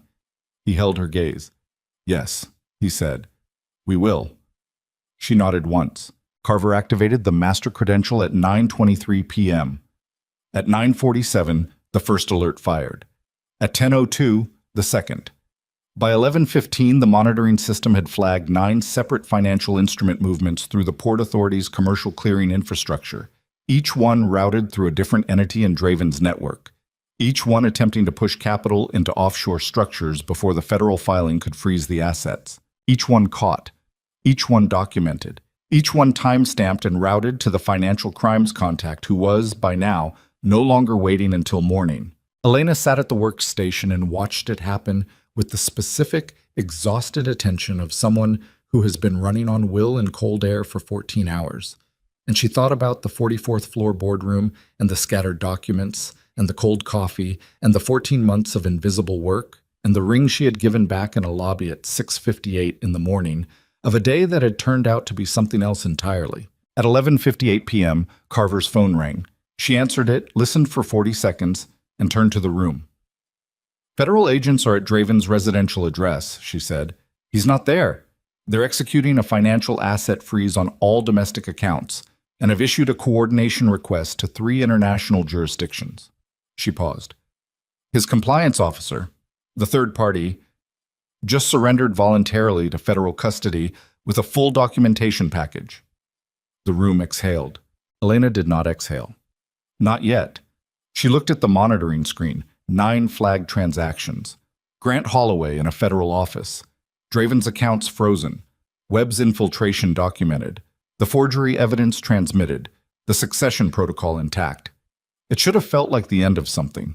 Instead, she was looking at the camera feed of West 38th Street. Habit. The compulsion to keep watching the thing that had alarmed her. And on the feed, parked in the same position the dark sedan had occupied earlier, was a different vehicle. Lighter colored, different plates. And in the driver's seat, visible for just a moment as a passing car's headlights swept across the street, was a face she recognized. Not one of Draven's people. Not a federal agent. Not Webb. Someone she had last seen being escorted from the 44th floor boardroom of Ashcroft Global's headquarters 6 days ago. She was standing before she decided to stand, and her hand was on Carver's arm before she decided to reach. And when Carver looked at the feed, and then looked at her, the expression on her face confirmed what Elena had already known in her body, half a second before her mind caught up. That Grant Holloway had not gone to the federal building tonight out of conscience or fear or the belated recognition of his own culpability. He had gone because someone had told him to go, and that someone had needed him inside that building at a specific time. And the person who had orchestrated it was sitting in a car across the street from a facility that wasn't supposed to exist. And none of the 14 outbound communications they had tracked from Draven's phone tonight had been to Grant Holloway, which meant Grant was not working for Draven. Grant was working for whoever came next.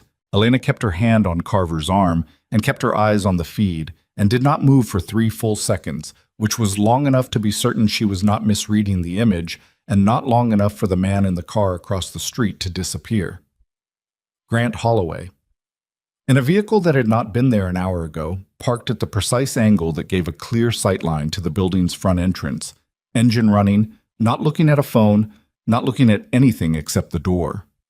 Waiting. "He never went to the federal building," she said. Carver pulled her arm free, not roughly, and looked at the feed for a long moment. "The contact confirmed. Your contact confirmed that someone matching his description entered a federal building and requested an investigator," Elena said. "Did your contact confirm identity, badge, ID, biometric?" Carver's jaw tightened. That was her answer. Lucien had crossed to the console. He looked at the feed. He looked at Grant's face in the sweep of the passing headlights. And Elena watched Lucien's expression do something she had not seen it do in 6 days of watching his face carefully. It went briefly, completely blank.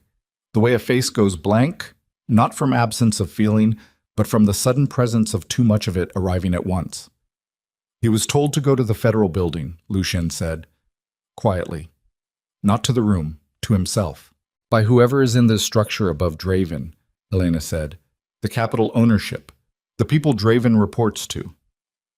She looked at Lucien. "Yen. Grant didn't flip voluntarily. Someone above Draven sent him to the federal building to create the appearance of a cooperative witness, to give us something that looked like resolution." She felt the shape of it settling. While the real movement happened tonight, the 9 transactions, the offshore transfers. They used the window we created, the counterstatement, the federal documentation, Grant walking in. They used all of it as cover. "The 9 transactions," Carver said. "Were they real?" Elena asked. Carver turned to the analyst at the primary console. The analyst pulled up the transaction records, ran a check.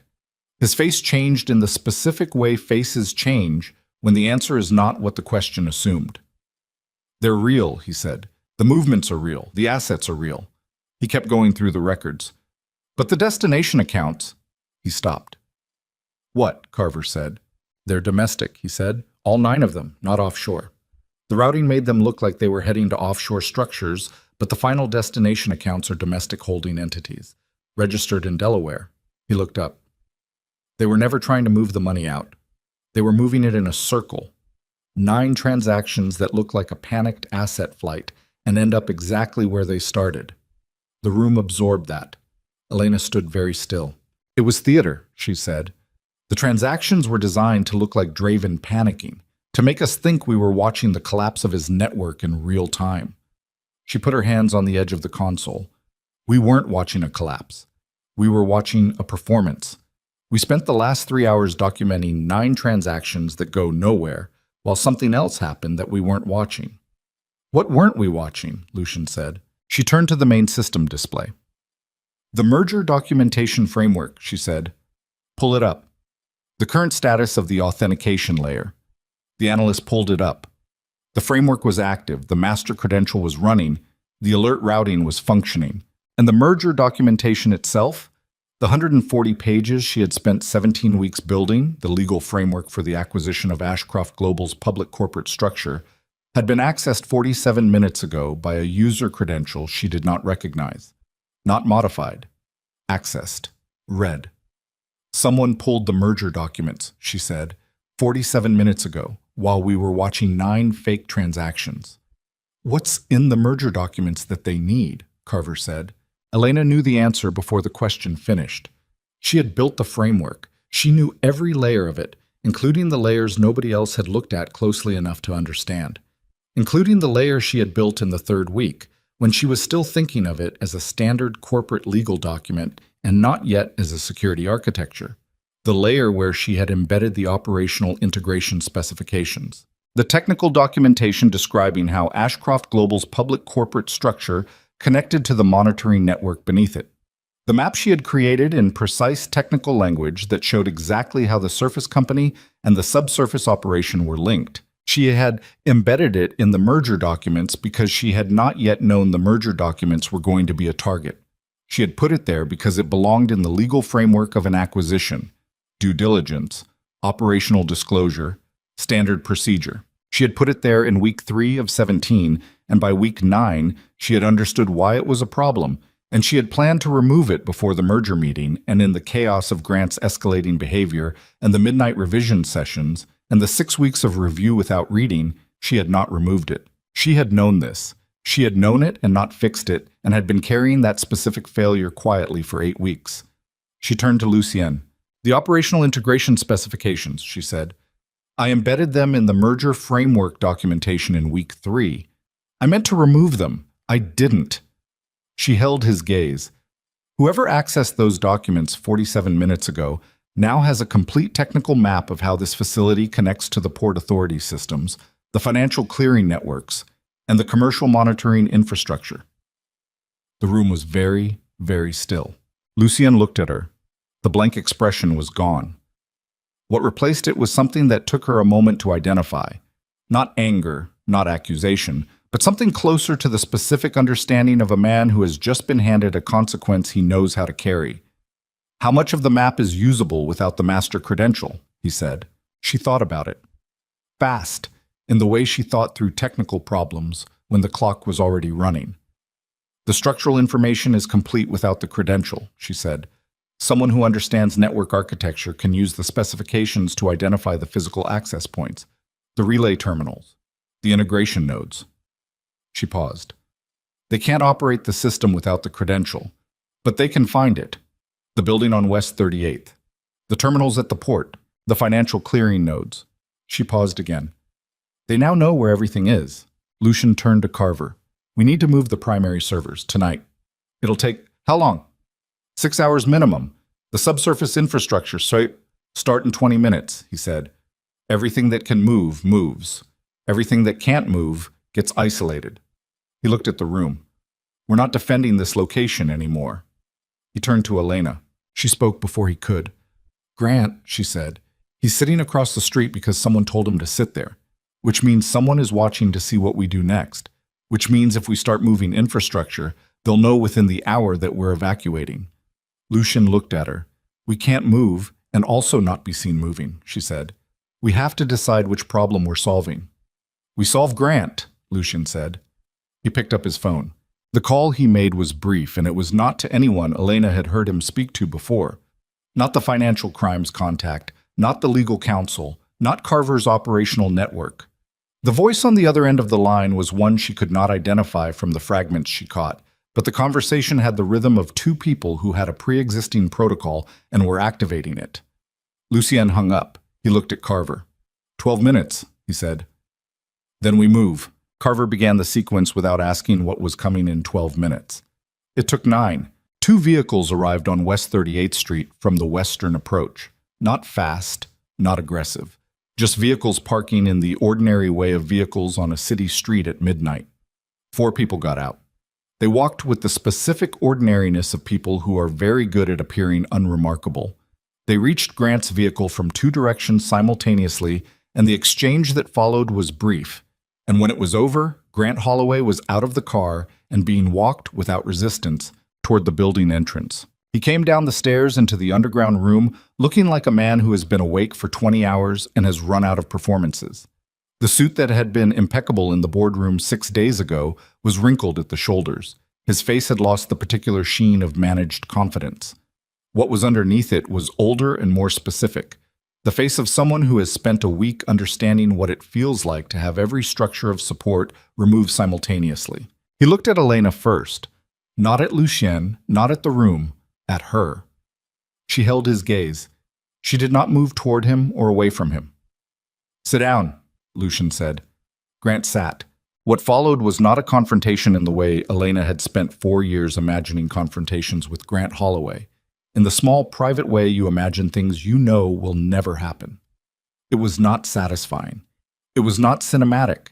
It was the specific, exhausting process of extracting accurate information from a person who has been operating on the instructions of someone else and doesn't fully understand the architecture of what they've been part of. Grant had been approached 14 months ago, not by Draven, by an intermediary he knew as a business development consultant named Reed, who had introduced himself through a mutual contact in the Harbor Development Commission. Reed had offered financial support for Grant's position within Ashcroft Global. Not a bribe exactly, more the kind of facilitated introduction and quiet backing that ambitious men in institutional environments depend on without quite naming what it is. In exchange, Grant had provided access, not to the monitoring network, he hadn't known it existed, to Elena's work, her files, her frameworks, her access credentials. Reed had been specific about what he wanted, the authentication architecture she'd built for the merger documentation. You gave him my system, Elena said. Grant looked at her. His jaw moved without producing sound for a moment. I gave him the documentation files, he said. I didn't know what it did. I thought it was a corporate security protocol. It was my work, she said, that you had already removed my name from. He didn't answer that. The boardroom, she said. Last week. The ring. All of it. She watched his face. Was any of that spontaneous, or were you running a script? I wasn't. He stopped. Started again. Reed told me the merger meeting was the right time to end the engagement. That it would create a clean separation, a professional reason for you to leave the company. He said it without looking at her. I didn't know why he wanted you gone. I thought it was just about the security files. Getting you out before you noticed they'd been accessed. She looked at him for a long moment. She thought about 14 months of work. She thought about the midnight revisions and the corrected legal positions and the cold coffee and the 6 weeks of page 12 and no further. She thought about standing in a boardroom with 3 pages on the floor and absorbing it the way she had absorbed so many things, through the specific armor of professional distance that she had built and maintained and told herself was not bitterness. She thought about all of it, and she looked at Grant Holloway's tired, stripped-down face, and she felt something she hadn't expected to feel, which was not forgiveness, nowhere near forgiveness, but a kind of clarity. He had been used too, not in the way she had been used, not with her exposure or her stakes, but used. Someone had looked at Grant Holloway and seen a man whose ambition exceeded his competence and his character, and had made precise use of exactly that. She turned away from him. Lucien had been listening from across the room. He crossed to her. His voice was low. Reed, he said. Did you recognize the name? No, she said. I do, he said. It's a working alias. The compliance officer who surrendered to federal custody tonight. The third party who sent you the text about the cameras.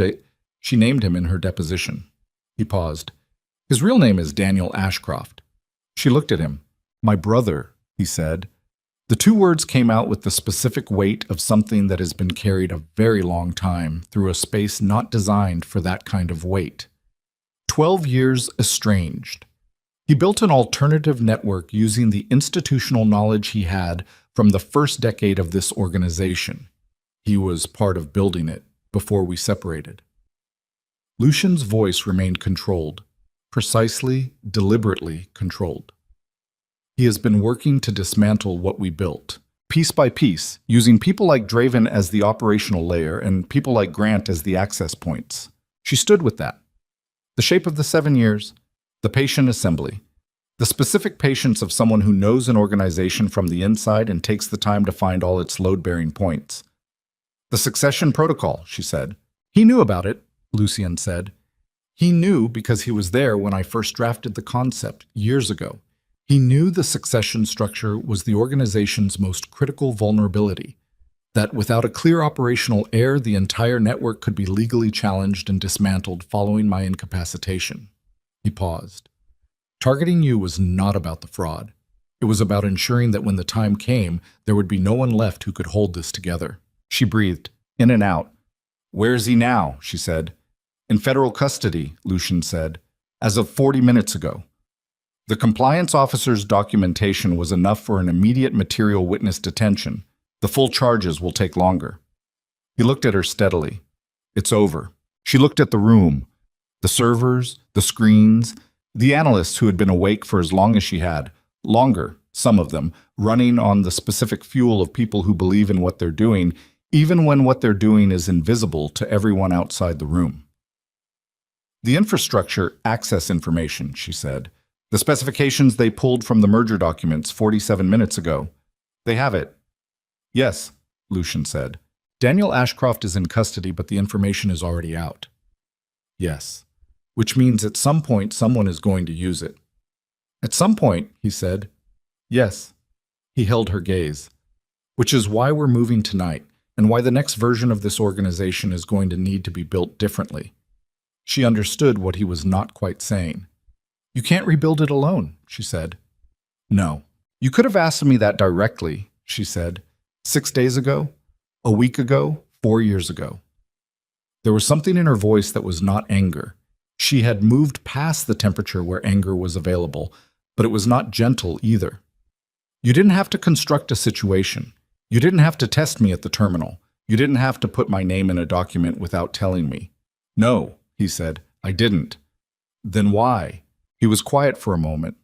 The specific quiet of a man examining his own answer. Because I have spent 19 years learning that trust given before it's tested doesn't survive the first real pressure, he said. Because I built something that matters, and I have watched it be corrupted from the outside and from the inside, and I needed to know, not believe, know, that the person I was handing it to had the capacity to hold it when it got hard. He paused. And because I am not good at asking for things directly, I am told this is a significant flaw. She looked at him. She looked at the 60-year-old face of a man who had spent a career containing himself so precisely that the containment had become the thing people saw, the thing people responded to, and underneath it was someone who did not know how to say, I need help, without first engineering a situation to confirm the help was warranted. She understood that more than she wanted to. We're going to have that conversation, she said. The complete one. Everything you decided that involved me. Yes, he said. And I'm going to be angry about some of it. Yes, he said. You have the right to be. She nodded. Not reconciliation, something more durable than reconciliation. An agreement to continue. The server migration took the rest of the night. Elena worked through it alongside Carver and the analysts, and somewhere around 3 a.m, when the primary systems had been transferred to a secondary location 2 miles east, and the West 38th Street facility had been reduced to an empty shell with cleared drives and blank walls, She sat down on the floor of the empty room and leaned her back against the wall and closed her eyes for the first time in approximately 22 hours. She heard Carver sit down beside her, not close. Carver was not a close proximity person, but near enough to be present. "You know what's going to happen in the morning," Carver said. "The financial news cycle," Elena said, without opening her eyes. "The story goes wide. My name is in it." "As the person who uncovered the fraud," Carver said, "not the person who committed it." "Some of them will get it wrong initially," Elena said. "Some of them will," Carver agreed. "And then the federal filings will correct it," Elena said. "And the documentation will be on record.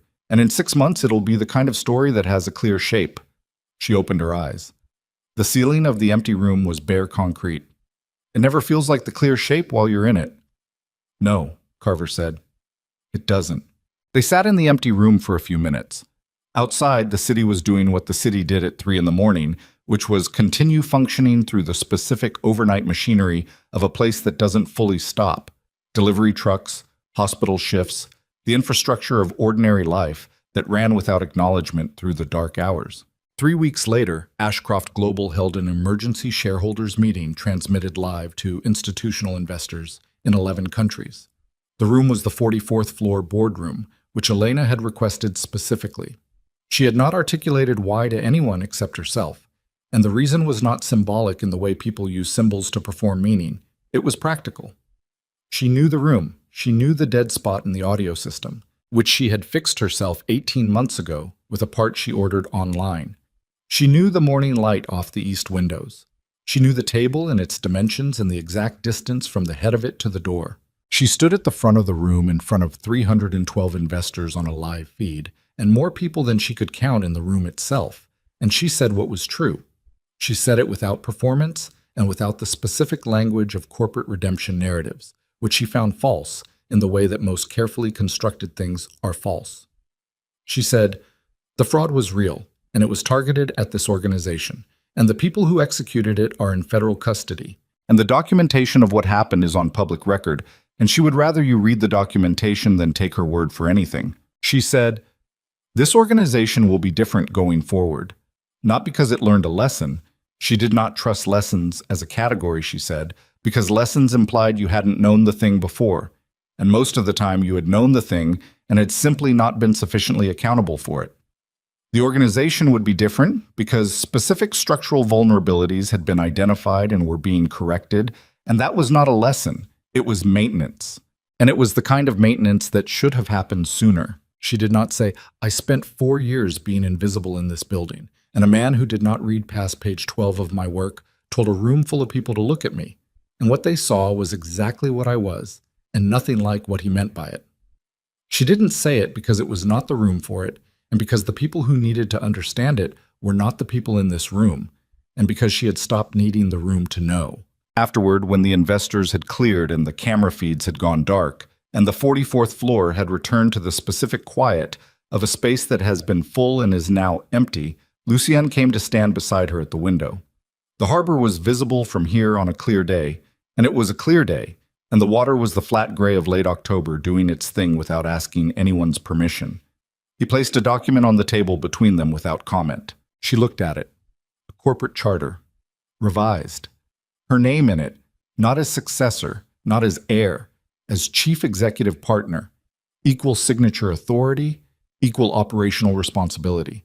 Not a gift, not a reward. A structure. She picked it up, read it the way she read everything, in layers, starting with the most visible language and working inward, checking each clause against the one before it. It held. It was clean. It was specific in the ways that mattered and unambiguous in the ways that could be weaponized. She had written cleaner documents herself, she noted, but she noted it without saying it, because some things you observe and file. "You built the company," she said, "the public one and the one beneath it." "Yes," he said, "and you want me to run them." "I want us to run them," he said. "The distinction is real," she said. "I know." She set the document down, looked at the harbor. "What happens to Grant?" "Federal cooperation agreement," Lucienne said. "He's named Reed in a full deposition. His financial assets are under review. He won't work in this industry again." A pause. He is alive and unincarcerated, more than his choices warranted. Probably, she said. She thought about it. It's enough. Daniel, she said after a moment. Lucien was quiet for long enough that she looked at him. His face was at its most contained, the maximum precision of the control, which she had learned meant the maximum amount underneath it. He'll be in federal proceedings for 2 to 3 years, Lucien said. The charges are substantial. The documentation from the compliance officer is comprehensive. A pause. He built something of his own in the time we were separated. It had reach and it had depth. He paused again. I spent 12 years not knowing how much of what I built he was simultaneously trying to dismantle. She didn't say anything. There was nothing to say that was not either inadequate or intrusive, and she had spent 4 years learning the difference between the two. I'm sorry, she said. Because it was true and because sometimes the true thing is the only available thing. He nodded once, a small motion, very controlled. They stood at the window for a few minutes. The harbor did what harbors do, moved without drama, carried weight without complaint, connected one place to another through the ordinary business of water and tide. She thought about the cargo ships, the ones she had watched from the car window on the way back from Terminal 7, moving through the harbor with the complete indifference of objects performing a function. They carried things the city needed. They arrived and departed, and the city continued without knowing or caring about the specific logistics of why the shelves stayed stocked and the systems kept running. That was what this organization had been doing for 19 years. Not heroically, not for recognition, because the work was real and the city was real and someone had to. She picked up the charter. She found a pen in her jacket pocket, one she carried out of habit, the specific habit of someone who signs and countersigns and initials and has learned not to trust that a pen will be available when needed. She signed it on the second signature line. She handed it to Lucien. He looked at her signature for a moment, then he signed on the first line. He handed it back. She held it, and she looked at it, and she felt the particular sensation of a thing being complete, not finished in the way that means ended, but closed in the way that means the structure is now weight-bearing, now capable of holding what will be placed on it. It was not triumph. It was not relief. It was the specific sensation of someone who has been carrying something for a long time and has just shifted the grip to something more sustainable. She set the charter on the table. Outside, through the east-facing windows, in the flat gray of the October harbor, a cargo ship was moving toward the open water. She couldn't read its name from here. It didn't matter. It was doing the work, in the ordinary way of things that do the work without needing to be seen doing it. And somewhere on the far side of the harbor, the ordinary city was going about its ordinary business without knowing how close it had come to something it couldn't have named and wouldn't have believed. Lucien turned from the window. He walked toward the door of the boardroom, the same door Grant Holloway had come through 12 days ago, wearing the posture of a man who had never worried about whether he was welcome. He stopped at the threshold. There's a briefing at 9 tomorrow, he said. Secondary facility. Carver will send the address. I'll be there, she said. He nodded. He left. She stood at the window alone in the boardroom for a few minutes longer. The harbor, the ship, the water doing its work. She picked up the charter and folded it once along a clean line and put it in her jacket pocket, and she picked up her leather binder. The same one, the one thick enough to use as a weapon, which she had carried onto the 44th floor 12 days ago with a cold coffee and the specific exhaustion of someone who had been carrying too much for too long. And she walked to the door. She didn't look back at the room. She already knew what it looked like.